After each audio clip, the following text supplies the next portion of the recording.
हमारे साथ संजय चड्ढा हैं, अधिवक्ता हैं सुप्रीम कोर्ट के। आपका स्वागत है लोकसभा टीवी में। संजय जी, दुनिया भर में जो पुलिस सुधार हुए हैं, पुलिस सुधारों को लेकर, पुलिस के एक सॉफ्ट चेहरे को लेकर, पुलिस किस तरह से समस्याओं को हैंडल करे, इसका जो प्रशिक्षण हुआ है दुनिया के कई विकसित देशों में, वो कुछ अलग तरह का भी है।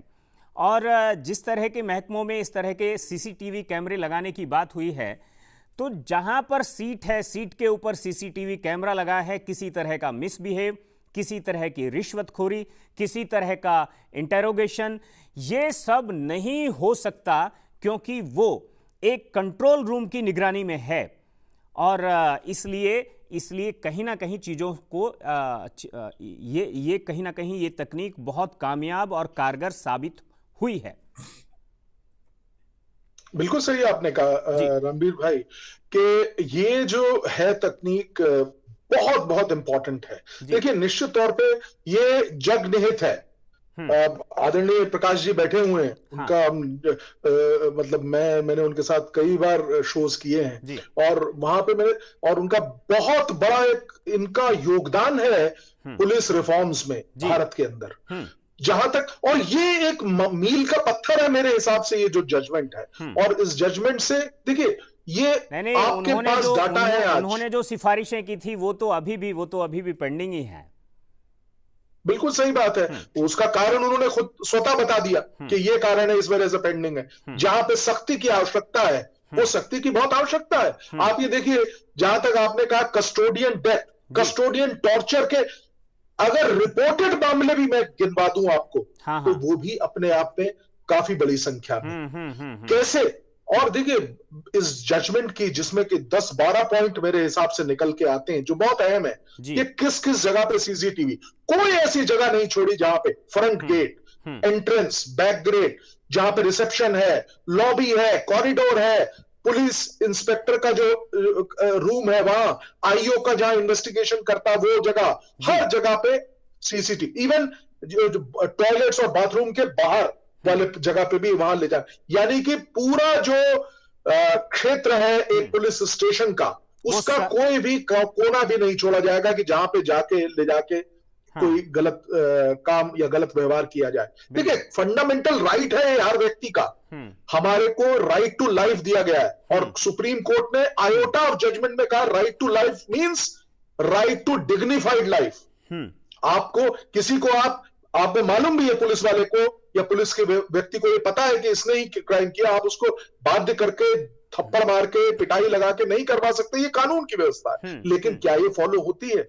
इसी चीज को आज क्यों भय है? बिल्कुल क्यों भय है? सिर्फ यही भय है ना कि वहां पे जाके एट्रोसिटीज होती हैं, गलत। अब क्या है कि उसके हमेशा जो है, लेकिन कई जगहों पे प्रकाश जी मेरे साथ सहमत होंगे, कई जगहों पे इस डंडे की आवश्यकता भी होती है। लेकिन बड़े रूप में, व्रत रूप में, क्या जो ट्रस्ट डेफिसिट है पुलिस के ऊपर, वो इन्हीं चीजों से आएगा। जब जैसा कि इस जजमेंट में बड़े बड़े व्यापक रूप से यह भी कहा गया है कि आप बोर्ड लगाइए, आप लिखिए वहां पे, थाने में 10 जगह पे कॉन्स्पिशियस प्लेस में बोर्ड लगा होगा कि आप सीसीटीवी की फुटेज बन रही है। और सबसे बड़ी बात, जो अधिकार, जो आपने रामवीर जी आरंभ में बताया कि ये अधिकार देता है हर व्यक्ति को, किसी भी व्यक्ति को। अगर मैं वहां गया थाने में और मैं आप ये देखिए, मैं कल का इंसिडेंस आपको एक बताता हूं। हमारा एक व्यक्ति थाने में गया कुछ डॉक्यूमेंट जमा करवाने, कोई रसीद नहीं देते हैं, कोई मतलब पुलिस वाले कोई रसीद नहीं देंगे कि ये डॉक्यूमेंट आपने दिया, इसकी रसीद नहीं दी। ये कोई तरीका है जो हम बढ़ रहे हैं ट्रांसपेरेंसी की ओर? पूरा देश उस तरीके से आगे बढ़ने का प्रयास कर रहा है। बिल्कुल आपने ठीक कहा। ये जो सेपरेशन ऑफ पावर का जो सिद्धांत अभी आदरणीय प्रकाश जी बता रहे थे, वो निश्चित तौर पे एक बहुत अहम सिद्धांत है, हमारे कॉन्स्टिट्यूशन में व्यक्त है वो।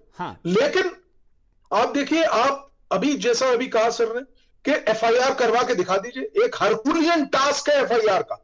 मैं आपसे बता रहा हूं, जबकि सुप्रीम कोर्ट ने, कॉन्स्टिट्यूशनल कोर्ट्स ने, हमारा लतिका कुमारी का जजमेंट है स्टेट ऑफ उत्तर प्रदेश का, इतना पॉपुलर, हजारों जजमेंट है, 1000 से ज्यादा जजमेंट है। जो सुप्रीम कोर्ट और हाई कोर्ट ने दी है, जहां पे ये कहा गया है कि जैसे ही कॉग्निजेबल ऑफेंस होगी, आपको immediately first thing is right an FIR. कितनी होती है एफआईआर? वहीं पे इस तरह का आदेश, जैसा अभी बताया कि मुख्यमंत्री के यहां से आता 50% से कम कर लीजिए। मैं एक एग्जांपल देता हूं आपको। मैं कहीं पढ़ रहा था कि 1920 में जितने क्राइम होते थे एक जिले में, उससे भी कम हुए 2019 में। यानी कि 100 साल में जो पॉपुलेशन है वो 6 गुना बढ़ गई है, लेकिन क्राइम कम हो गया। जी। ये कैसे हो गया कम? ये असंभव है। क्राइम तो बहुत बड़ा है, लेकिन क्राइम की रिपोर्टिंग बहुत कम हुई है। ये एक बहुत आधारभूत चीज है और सबसे अहम है। मेरे दोनों विशेषज्ञ जो यहां बैठे हैं वो इस चीज को बहुत अप्रिशिएट करेंगे। और खासतौर से जो आज का ये जजमेंट आया है, इस जजमेंट से एक बहुत अहम बात होगा। देखिए 156(3) का एक मुकदमा कर सकते हैं अगर पुलिस आपकी एफआईआर नहीं करे। तो ये सीसीटीवी फुटेज अगर व्यक्ति को अधिकार हो जाएगा कि मैं साहब 26 तारीख को गया था, मैंने रिपोर्ट करी, पुलिस ने रिपोर्ट नहीं लिखी, फिर 28 को गया, फिर 30 को गया, सीसीटीवी निकाल के दिखा दीजिए साहब, ये देखिए मैं जा रहा हूं और पुलिस जो तंत्र है उसने मुझे कोई मदद नहीं करी। तो उस चीज में भी ये एक बहुत सहयोगी मेरा मानना है रामवीर जी होगा, क्योंकि और इस जजमेंट में और इससे पहले कई जजमेंट्स में हमें एक चीज पे बहुत अहम जो है प्रकाश डाला गया है, प्रेशर डाला गया है, एम्फेसिस डाला गया है, वो है क्राइम अगेंस्ट वुमेन। इस वाले जजमेंट में भी उससे जो है स्ट्रेंथ ली गई है कि क्राइम अगेंस्ट वुमेन जो है वो बढ़ रहा है और उसकी रिपोर्टिंग नहीं हो रही है। बिल्कुल। तो ये सारी चीजें मेरा ख्याल है reporting of crime is one of the very crime बढ़ा है, परंतु रिपोर्टेड क्राइम जो है वो कहीं ना कहीं या तो स्थिर कर दिया जाता है या कम करवा दिया जाता है। बिल्कुल। यहां पर एक देखिए जो बात दीपक जी ने कही, जो 2015 का उदाहरण उन्होंने दिया, और दीपक जी ने थोड़े से असहमति भी दिखाई कि ये इस चीज से करने से कोई लाभ, ऐसा कोई खास चेंज नहीं होगा, ऐसा कहा। और वही पॉइंट ऑफ व्यू जो है मैंने देखा, प्रकाश जी ने भी कहा कि भाई बाकी क्षेत्र जो बाकी इंपॉर्टेंट एस्पेक्ट्स है उन पे भी थोड़ा ध्यान दो, वैकेंसी है, ट्रांसपोर्ट नहीं है, इंफ्रास्ट्रक्चर बिल्कुल नहीं है, क्या करें। लेकिन मैं एक बात कह रहा हूं, अगर हम लोग बेहतरी की ओर नहीं बढ़ेंगे, सीसीटीवी लगने से 18 महीने तक की रिकॉर्डिंग रखने का प्रावधान किया गया है। जहां तक फाइनेंसेस की बात है, बड़े स्पेसिफिकली और कैटेगरिकली सुप्रीम कोर्ट ने कहा है कि टाइम बाउंड तरीके से इन तमाम जो राज्य सरकारें हैं वो वित्तीय व्यवस्थाएं कराएंगी, करवाना पड़ेगा। अब हमको ये देखना है कि कैसे। आप ये देखिए स्टेट लेवल पे एक ओवरसाइट कमेटी बनाने की बात की गई है, डिस्ट्रिक्ट लेवल पे ओवरसाइट जो इसको देखेगी, इस सबका इस्तेमाल होगा। हमें थोड़ा सा पॉजिटिव जरूर बनना। अब गलतियां हैं, सिस्टम खराब है निश्चित तौर पे, जैसा उन्होंने बताया। दीपक जी की बात को मैं बिल्कुल 100% कहूंगा। लोकसभा में आपने राजनाथ सिंह जी का स्टेटमेंट है, वो कह रहे हैं कि 1.5 साल के अंतर्गत हम ये करेंगे। अब क्या उस स्टेटमेंट की क्या महत्ता रह गई? जी। आज सुप्रीम कोर्ट का ये कार्य नहीं है। सुप्रीम कोर्ट ने बड़ी एक ये एडमिनिस्ट्रेटिव वर्क है। हम जो गवर्न होते हैं, अगर दूसरा विंग काम नहीं कर रहा है, इसलिए सुप्रीम कोर्ट को आना पड़ा और बताना पड़ा कि भैया इस चीज को करो। हम फिर देख रहे हैं कि कस्टोडियल डेथ, कस्टोडियल टॉर्चर के बिल्कुल मामले सामने आ रहे हैं।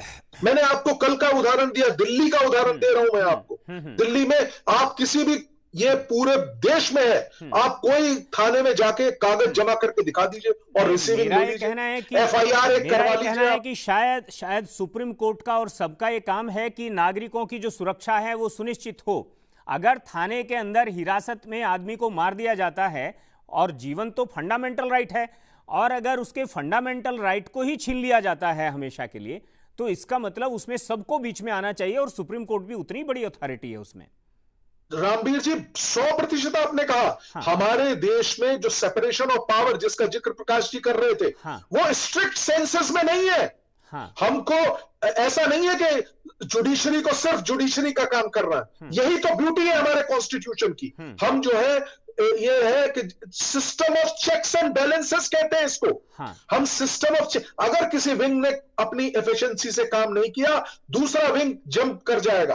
आप भी एक विंग बन गए हैं, फोर्थ पिलर आप हैं, दीपक जी फोर्थ पिलर है। ये दर्शाते हैं, इन्होंने पिछले 25 साल से मैं देख रहा हूं इनको, ये किस तरीके से जो नेगेटिविटीज है, और कहां से जुडिशरी के पास ये सब ज्ञान आ जाएगा बैठे बैठे। आप लोगों की इसमें अपना समर्पण है। आप जी चड्ढा जी। जी बहुत बहुत धन्यवाद रामवीर जी। मैं एक बात कहना चाहता हूं in addition to Deepak ji ने जो कही है, हम आज सब पूरा देश, पूरी सरकारें इकोनॉमिक ग्रोथ की ओर काम कर रही हैं पूरे ओरिएंटेशन के साथ। मैं ये बताना चाहता हूं कि इकोनॉमिक ग्रोथ का भी ये एक बहुत इंपॉर्टेंट एलिमेंट है। अगर पीसफुल होगी हमारी सोसाइटी, अगर वहां पे ये चीजें नहीं होंगी, अच्छे तरीके से लीगल लॉ का इंप्लीमेंटेशन होगा, तो इकोनॉमिक ग्रोथ स्वतः होगी। बाहर से जो इन्वेस्टमेंट आना है वो नहीं आएगा अगर यहाँ पे हमारे यहाँ द्वंद्व होंगे।